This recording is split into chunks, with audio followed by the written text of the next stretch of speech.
चौकटीला लग्नाचं तोरण लावून झालं, मुहूर्तमेढ झाली, हळद दळून झाली आणि आता हळद नवरा नवरीला लावण्याचा कार्यक्रम आहे। त्यासाठी आम्ही आता आवरून सगळेजण हॉलमध्ये निघालेलो आहोत। तिथल्या लॉनमध्ये हा कार्यक्रम आहे। तर हा आहे हॉटेल संगमचा लॉन। इथे कपिलनी आणि त्याच्या मित्रांनी आधीच थोडीफार सजावट इथे करून ठेवलेली आहे। खरं तर खूप साऱ्या झेंडूच्या माळा करायच्या होत्या, पण अगदी 4 वाजल्यामुळे घरातल्या कार्यक्रमांना जेवढ्या जमतील तेवढ्या आम्ही सगळ्यांनी मिळून या माळा केलेल्या आहेत। अजून सुद्धा त्यांना बरंच डेकोरेशन केलेलं आहे, मी तुम्हाला दाखवते। इथं ऑलरेडी सगळं जेवणाची वगैरे सुद्धा तयारी झालेली आहे, सगळा सेटअप रेडी आहे। आणि तिकडे मागे सेल्फी बूथ केलेला आहे। इथं या हॉटेलमधली काही बदक सुद्धा आहेत जे इकडे तिकडे फिरत असतात। मगाशी मी आल्या बघितलं होतं, ते आता तिकडे त्यांच्या पिंजऱ्यात असतील बहुतेक। तर इकडे या बाजूला एक कारंजा आहे जो संध्याकाळी सुरू होईल। आणि इथे त्यांनी जे काही घरात तयारी करून ठेवलेली होती, कुंड्या वगैरे रंगवून आणि वेलकमचे बोर्ड, तर इथून एंट्री होणार आहे पाहुण्यांची, त्यामुळे हा वेलकमचा बोर्ड इथे लावलेला आहे।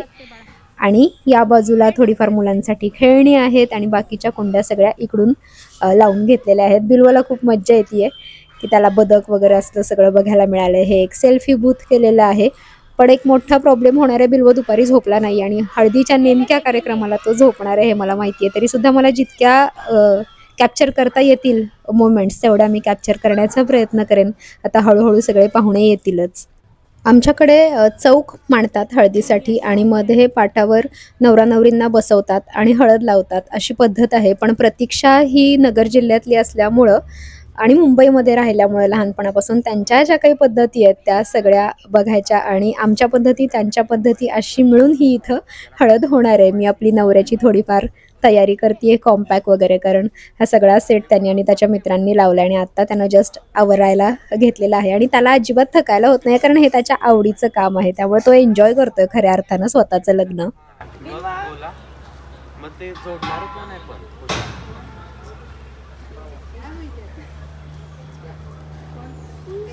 ही आमची चिनू आहे, श्रेयान्वी असं तिचं नाव आहे। ही आहे माझ्या आत्याची नात।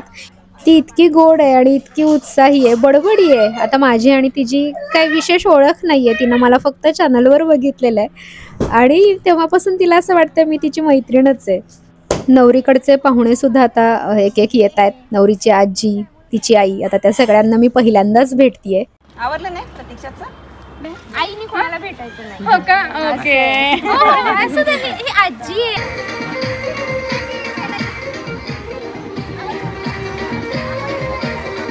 म्युझिक सुरू झालं आणि आमची चिनू नाचणार नाही असं होणार नाही। म्युझिक सुरू झाल्या झाल्या तिचा इथे डान्स सुरू झाला।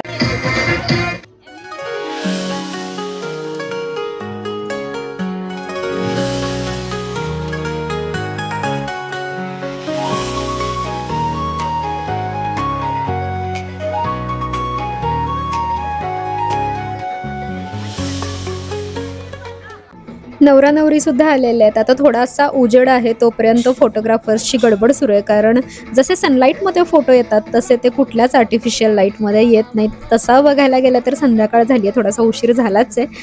हे फोटोग्राफर्स सुद्धा कपिलचे मित्रच आहेत, पण ते प्रोफेशनली फोटोग्राफी करतात आणि एक्सेलंट फोटोग्राफी केलेली आहे त्यांनी।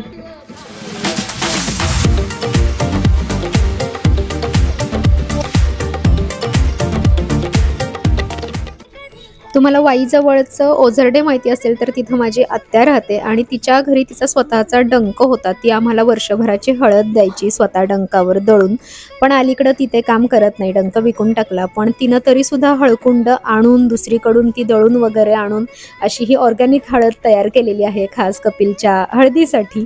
त्यामुळे एकदम नॅचरल पद्धतीने तयार झालेली ही हळद आम्हाला या कार्यक्रमासाठी मिळाली आहे।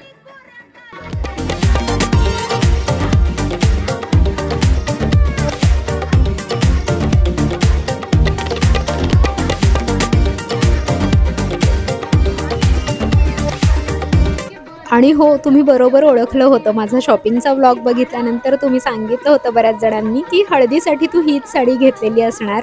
तर मला अशीच साडी हवी होती जी थोडीशी लाईटवेट असेल, सिम्पल असेल, तरी सुद्धा संध्याकाळच्या हळदीसाठी ती खूप छान आणि वेगळी वाटेल। काठापदराची साडी लग्नासाठी तर घेतलीच आहे, पण मला अशी साडी हवी होती जी थोडीशी मीडियम असेल, कॅरी मला सहज करता येईल। कशी वाटते ही साडी आणि हेअरस्टाईल वगैरे जमली आहे ना?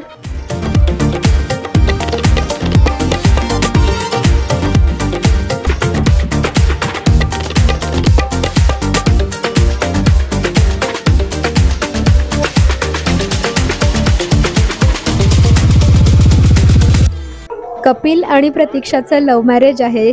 मुंबईच्या जे स्कूल ऑफ आर्ट्सचे ते स्टुडंट्स आहेत. दोघेही खूपच टॅलेंटेड स्टुडंट्स आहेत. म्हणजे भाऊ आहे माझा म्हणून सांगत नाही, पण खरंच खूप चांगले आर्टिस्ट आहेत हे दोघेसुद्धा. जवळजवळ 10 वर्ष ते रिलेशनमध्ये होते. जानेवारीत त्यांचा साखरपुडा झाला आणि आता हे लग्न. हा सगळा कार्यक्रम हळदीची मराठी गाणी लावून सुरू आहे. पण मला कॉपीराईटमुळे ती गाणी इथे घेता येत नाही आहे, त्यामुळे मी कॉपीराईट फ्री जे म्युझिक आहे ते टाकते. आणि मी या नवरा नवरींना सांगते, तुम्ही एवढे टेन्शनमध्ये का दिसताय, एन्जॉय करा. नाही म्हटलं तरी कॉन्शियस होतो अशा वेळी आपण, की सगळेजण आपल्याकडे बघत असतात, त्यामुळं जरा खुलायला वेळ लागतोय त्यांना.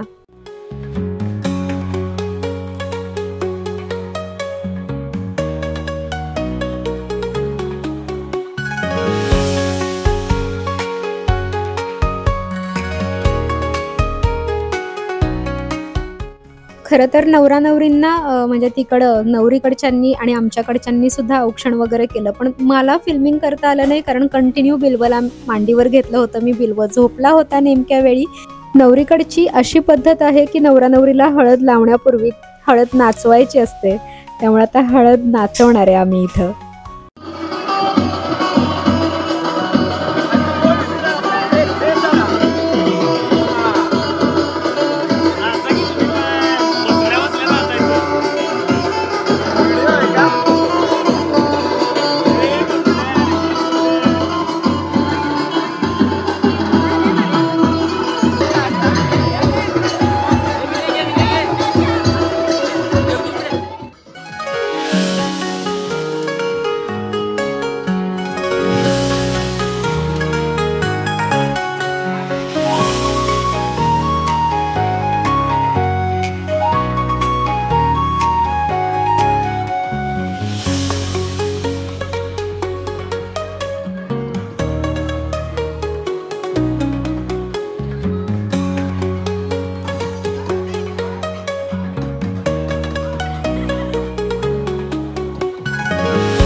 आता इथं फोटो सेशन सुरू आहे. या सगळ्या मम्माच्या मैत्रिणी आहेत आणि सगळ्या इतक्या उत्साही आहे. तुम्ही अक्षताच्या व्हिडिओपासून या सगळ्या जणींना बघत आहात. कालच्या मेहंदीच्या कार्यक्रमात सुद्धा त्यांनी इतका छान डान्स केला. सगळ्या जणींनी उखाणे छान घेतले गारव्याच्या कार्यक्रमाला, मुहूर्तमेढीच्या कार्यक्रमाला.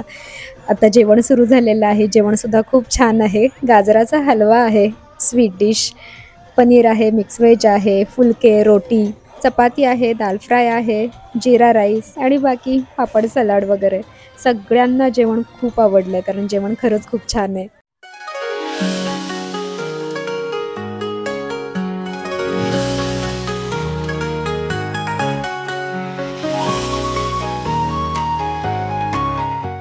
मित्रमंडळींशिवाय लग्नाला मजा नाही. कपिलचे सगळे मित्रमंडळी, कपिल आणि प्रतीक्षाचे कॉमन फ्रेंड आहेत, कारण अर्थातच ते दोघं एकाच वर्गात असल्यामुळं ते सगळेजण मुंबईहून खास लग्नासाठी आलेले आहेत. आणि हा त्यांचा डान्स.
हे आजोबा आहेत ते त्याला खूप आवडलं जेवण माहिती. अख्ख्या हळदीत बिल्लूचा आणि माझा एकही फोटो नाहीये. आवी यायला निघाला, तो पुण्याला जाऊन कार घेऊन येणार होता आणि पुण्याच्या ट्रॅफिकमध्ये अडकला, त्यामुळे तो वेळेत पोहोचू शकला नाही, त्यामुळे त्याचाही फोटो नाही. आता उद्या सगळी लग्नाची गडबड. बाय बाय, पुढच्या ब्लॉगमध्ये भेटूयात.